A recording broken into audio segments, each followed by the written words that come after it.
Hey everybody, this is Troy over at Uncomfortable Truths. Thanks for checking me out. So today we have to talk about Kyle Kulinski, and I've given him a lot of crap over the time we've had this channel. And the reality is, guys, we have to admit that when it comes to Donald Trump, Kyle Kulinski was 100% correct, because now we have Donald Trump literally going out and threatening nuclear war. So we're going to go ahead and listen to Kyle, because Kyle has been right on Trump since the very beginning, and it's about time that we address that. So let's take a look at what Kyle had to say about the nuclear catastrophe that Donald Trump is trying to take us to. So look at this. Trump is having a mental health episode right now. He's been posting on social media all night. So he posted at 9:49 p.m. an AI Jesus photo of himself. He posted himself as God, which is blasphemous, by the way, and It's on Orthodox Easter that he did that. Okay, at 9:50, Trump Tower on the moon, he posted.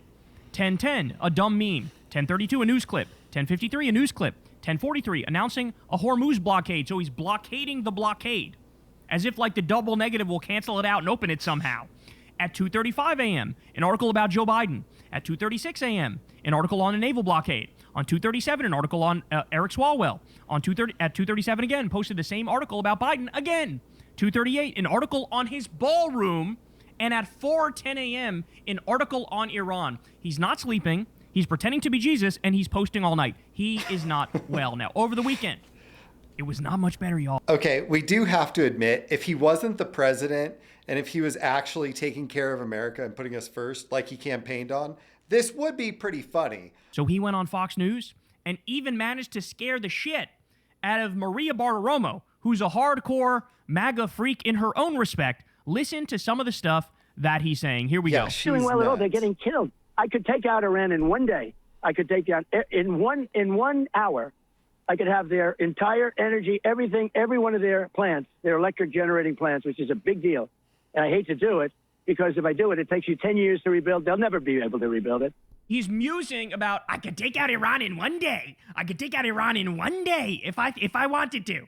By the way, when you have an unhinged president with dementia, with early Alzheimer's, and he's saying stuff like that, this is where, in a normal functioning system, they would immediately invoke the 25th Amendment and get his ass out of there. The generals would act as a last line of defense if they absolutely had to. But no, he just casually says this. We're going to get to more in a little bit. He keeps bringing up. Okay, on the 25th Amendment point, we do have to talk about this, because it has gotten so bad that you even have hardcore right-wingers and hardcore conservatives like Alex Jones saying, yeah, maybe it's time that we invoke the 25th Amendment. We did the same thing the Hodge twins have mentioned. Yeah, this guy seems to be out of his mind. He's out here saying that we're going to destroy the entire civilization of Iran, which, guys, that is literally talking about like Holocaust level stuff. And if you're okay with that, then there's really something wrong with you, because you've lost your humanity. Because it isn't okay to say that you're going to destroy a country of 90 plus million people. That's literally like World War II, only our guy over here is the monster. Like, I could destroy them in one day. And he keeps casually bringing up nukes, too. We'll get to that in a second, but let's keep going. Here we go. Because if I do it, it takes you 10 years to rebuild. They'll never be able to rebuild it. And the other thing you take out are the bridges. I took out one just to show them.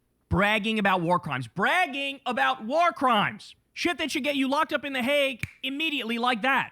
It's like going on TV and talking about how you're a serial killer and talking in detail about the last blonde that you kidnapped off the street and murdered. They went public with a statement that wasn't true.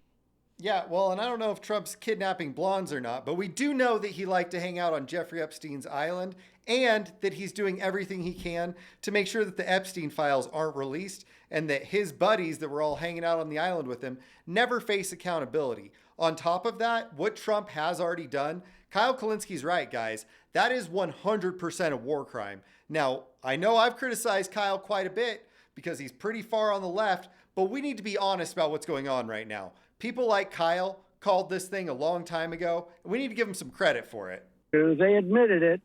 I say, I'm going to take out a bridge. And I took out a bridge. And that was the end of that. Now they've been really behaving quite well. Dude, even she's shocked by this. Look at her face. She's like, what have I got myself into? What is he babbling about? But in one half of a day, they wouldn't have one bridge standing.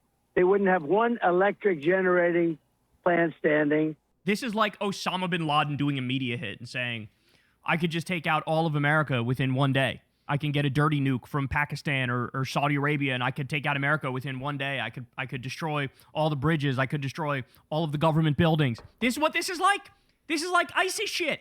We have an ISIS president, y'all. And they're back in the Stone Ages. I'd rather not do that. But I do believe they're going to come to the table on this, because nobody can be so stupid as to say that we want to have nuclear weapons and they have no cards. They have no cards whatsoever. Incredible. All right, but we're not done. Here we go. We got more, and this is the one I believe where he brings up nukes. Stop this. Okay, also, just before we move on this, what Trump is saying isn't true. Obviously, the Iranians have some cards, like shutting down the strait that has really wrecked the economy, and it has put the world in a complete crisis mode to the point we might actually go to World War III because Donald Trump doesn't want to make a deal. And also, he's going around acting like he's had some sort of victory. Things are worse now than before we intervened. Remember, when we intervened, everything was open. And on top of that, now Iran is actually getting money from the ships that they're letting through the strait. So we've actually emboldened them and we've helped their economy. What Trump has done is the worst of all worlds.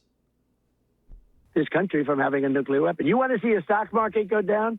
Let a couple of nuclear bombs be dropped on us, or frankly, any place else. He's talking about the N-word. This is what you say. The N-word, the nuclear. Let it go. You want to see the stock market go down? Let him nuke us, or maybe we nuke somebody else. Oh my God, bro. Can he say it any more clearly? Can he say it any more directly? This is now what? Time? Are we in double digits? We might be double digits with the president of the United States threatening nukes. This is crazy, bro. And you'll see a stock market that goes down. So the stock market has not gone down very much at all. Gone down a little bit. Much less than I thought. And frankly, the gas hasn't gone up as much as I thought. But regardless, even if it did, we have to stop this group of people from having, and again, it was worse because Khomeini was a total, radical, I'll be nice, maniac. He was a maniac. By the way, the Grand Ayatollah who he's talking about that he killed issued a fatwa against nuclear weapons. He was the thing that was standing in between Iran and making nuclear weapons. He's the reason they did not want to make nuclear weapons. He called it un-Islamic. Okay, you got rid of that guy. His more extreme hardliner son took over. Now, they'd be stupid if they don't get nukes, because it's the only thing that can guarantee that Israel and the U.S., the axis of Epstein, has to stop messing with them. It's the only thing. So Kyle's completely right on that, except he's actually downplaying how bad it is, because we took out this guy's father and a ton of his other family members. So not only is it just his dad is gone, we've wrecked his country. We've also killed most of his family members that were involved in this, and we're threatening to kill the rest of them. This is a complete societal collapse if Iran does nothing, because we are literally threatening them to wipe them off the face of the earth. Now, let me ask you, if somebody said they're going to get rid of you and everybody you ever loved and your entire country, that doesn't make it a fight that you can leave even if you don't want to fight. All of a sudden, it becomes a crisis that you actually have to deal with, whether you want to or not. So we push them into a corner where there is no de-escalation unless they win. And guys, most people in Minnesota, they don't want to go to war for Israel in order to protect their land, which, by the way, isn't even being attacked by the Iranians except in retaliation for Israel's aggression. And that's the uncomfortable truth. At the Gulf of Trump, and I decided not to do it. I think maybe it was a wise. I think that one maybe wouldn't have worked out. I'm not so sure. You'll have to tell me. But I was thinking about it's going to be called the Gulf of Trump. Look at her face. Hello, darkness, my old friend. She's like, holy shit, maybe hopping on this Trump train was a bad idea. Maybe I basically bought a ticket for the Titanic after that bitch hit the iceberg. That's what that face says. Yeah, and I agree with Kyle on that one, because I think there are a lot of conservatives that are thinking the exact same thing, that they really regret hopping on the Trump train. Listen to what he admits here, which, by the way, should just shut the door forever on the conversation about whether or not this man belongs in prison. And it'll be, you saw what we did with Venezuela. It'll be something very similar to that, but at a higher level. So what he's referring to there is we abducted Maduro from Venezuela, illegally brought him to the U.S., and we have him locked up. And then Trump decided Now I'm going to steal all of the natural resources from Venezuela and personally profit off of them. So they stole about $100 million worth of gold from their gold reserves. And Trump stole their oil. He sold it. He took the hundreds of millions of dollars that was made from selling that oil, and he put it in a private bank account in Qatar that only he controls. And now he's saying he wants to do that with Iran. The corruption and the imperialism and the fascism and the terrorism is on steroids and human growth hormone right in front of your face. It is completely and utterly undeniable. It's the most black and white shit I've ever seen. There is zero gray area in this bitch. So we did a video talking about this the other day because Tucker Carlson also came out and said, guys, this is completely ridiculous because what we have going on is literal theft. What gives the United States a right to just go in and take the resources? If you believe in that, according to Tucker Carlson, you're not really living up to Christian values because it's very simple that stealing is wrong. It isn't yours. And so despite the fact that it supposedly worked, which, guys, it didn't really work because right now we are just going to deal with another country that's mad at us. Just because we haven't seen the full repercussions yet doesn't actually mean that this is going to pan out.